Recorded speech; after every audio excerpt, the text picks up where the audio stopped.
So, what's the best way to help your clients lose body fat while retaining muscle mass and strength? Well, in this video, we're going to show you a very effective strategy that we've used successfully with many of our clients. What's up everybody, I'm Stefan from thefitnessboss.com, helping you take charge of those 166 hours that your clients try to undo when they're not training with you. We publish brand new videos every single week, so make sure to subscribe to our channel. And if you like this video, we'd greatly appreciate it if you gave it a thumbs up and let us know what you think in the comments below. Now in today's video, we're going to talk about how to maintain muscle mass and strength while in a fat loss phase. We know that prolonged dieting can cause a reduction in metabolic rate and reduction in total daily energy expenditure. So not only does it become progressively harder to lose fat over time, there's also a decline in anabolic hormones such as testosterone, which makes it progressively easier to lose muscle tissue versus fat mass. So the longer someone stays in a diet, and also the leaner someone is, the more catabolic they start to become in muscle tissue and less catabolic in fat tissue. So they start to progressively lose more muscle and less fat. So how do we go about countering that?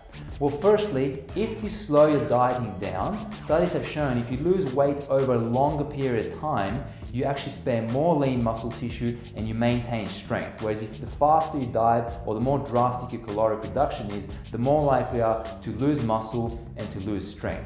Furthermore, the faster you diet, the greater compensation metabolism. So when you go out of your diet, you're more likely to put that fat back on. Whereas if you diet slowly, there's lesser compensations in metabolic rate, also you're retaining more muscle, but once you come out of the diet, you're less likely to put the fat back on.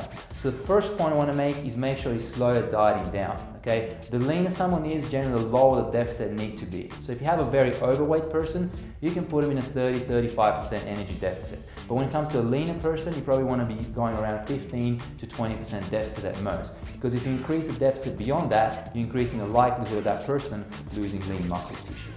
Now also, we can incorporate regular refeed days, and what those refeed days will do is actually mitigate the rate of metabolic slowdown, but also mitigate that catabolic state that the body goes in with prolonged dieting. Now refeed days will typically take place a couple times a week, and what they're used for is basically to offset the decline in these negative metabolic adaptations. Refeed days in and of themselves are not sufficient to reverse negative metabolic adaptations once those metabolic adaptations have come on, but they're effective for mitigating the onset or the rate at which those adaptations come on.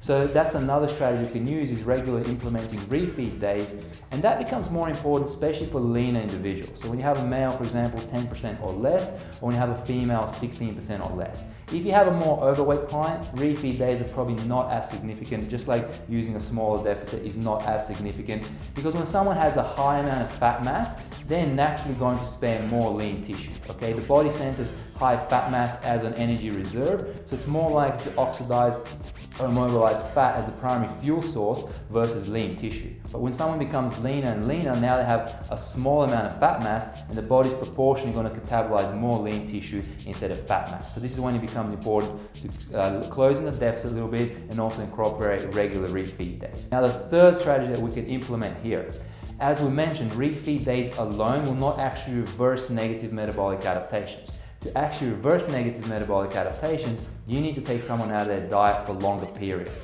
Minimum's 3 days, but optimally you need about 8 to 14 days. With 8 to 14 days of taking someone out of their diet, you will raise leptin levels, which will then bring up thyroid levels, metabolism, and also anabolic hormones like testosterone. So it will reverse the body from that catabolic state, from that state where the body's conserving energy, is tearing down lean tissue, and you allow the body, once you go back on your diet, to start losing again at the deficit you were previously losing at. So just to recap, to maintain as much muscle and strength as possible while in a dieting or fat loss phase, first thing, slow down your dieting, especially for leaner subjects or clients. That means using a smaller deficit. Second thing you can do, especially for leaner subject, incorporate regular refeeds. So a couple of times a week, typically twice a week or every third or fourth day, increase calories back to baseline. And the third thing that we can do is periodically use what's called diet breaks. So take your clients out of their diet for longer periods, between 3 days up to 2 weeks or 14 days.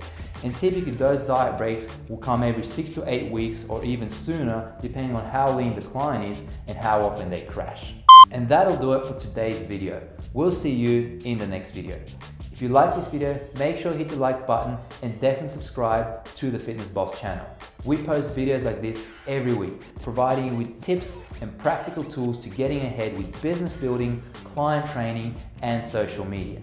Today we talked about how to maintain muscle mass and strength while in a fat loss phase by slowing down your dieting, incorporating regular refeeds, and having diet breaks. If you've got any questions or comments, make sure to leave a comment below as we'd love to hear from you.